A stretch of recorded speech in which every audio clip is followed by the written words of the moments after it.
So about every 2 to 3 years, we do surveys of our passengers because we want to know who they are, where they live, where they're going, what do they do in life. And so we capture this data. And what we found was that 66% of our users of our system make less than $30,000, at least from a household level. 61% do not have cars. So basically what we know is that more than 60% of our customers are transit dependent. They cannot get to work day in and day out, or they cannot get to their necessary medical appointments without the bus system being in place.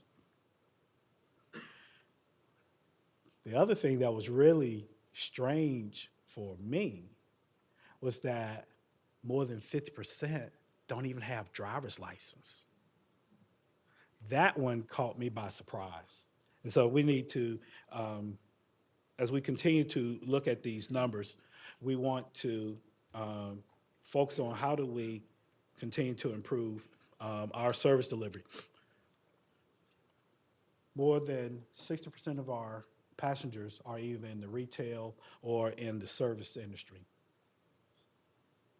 The number one route that we offer in services go from downtown Orlando out to International Drive. We transport over 7,000, well, we have over 7,000 passenger trips per day going down to International Drive. So much so that we often have to put another bus on that route at specific times to make sure that we're not either preventing people from getting to work or then helping them to get back home. Now, we do have a small percentage of our customers who are in the professional arena. Many of them are in the finance arena who do utilize our services.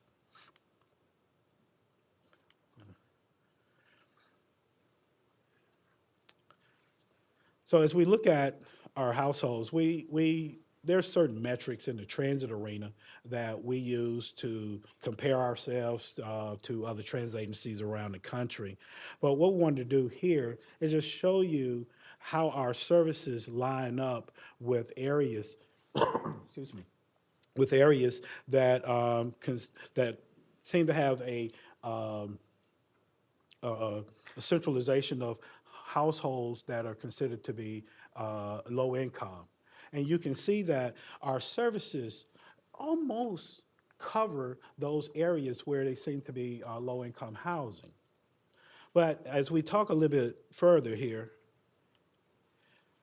well, I'm jumping ahead of myself. We're going to find out that while we may have the coverage, we don't have the frequency to really meet the needs.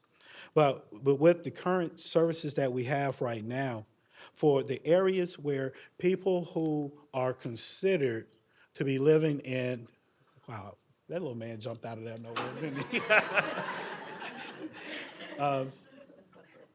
So, for low-income households,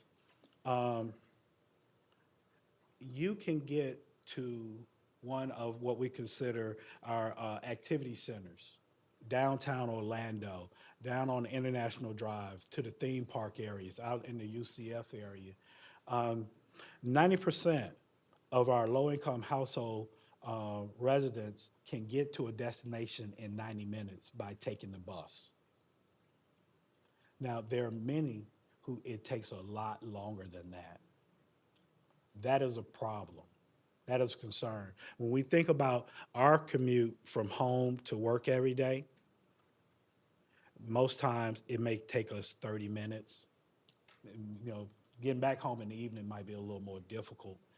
But when I go to our facility at 5 o'clock in the morning, I see parents with their babies,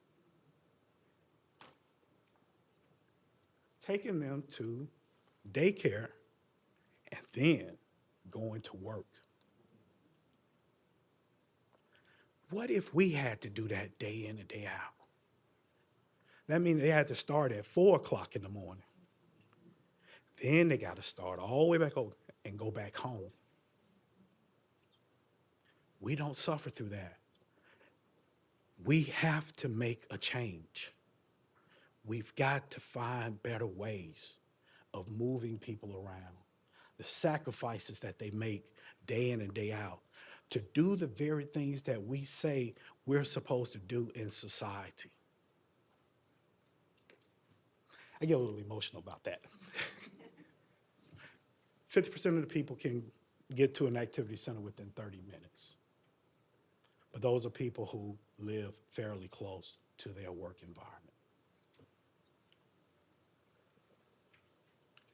Well, I keep looking up because I want to make sure that everything is lining up properly here.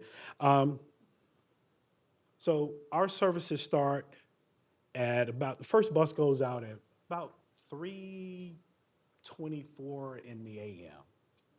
Last bus comes in at about 3:10. So we're almost 24 hours of service. Unfortunately, all of the routes do not operate 24 hours, that length of time. Most of our services are starting to come off the road somewhere after 7 p.m. By 10 p.m., we have really a skeleton of services out there. And so many of our employees that we talked about, that's 60 some odd percent that's in retail and within the service industry, many of them are getting off at 11 o'clock or 12 o'clock at night. So about only 50% of the low income, the block group, really have access to transportation. So we got to find another way of delivering those services for these people.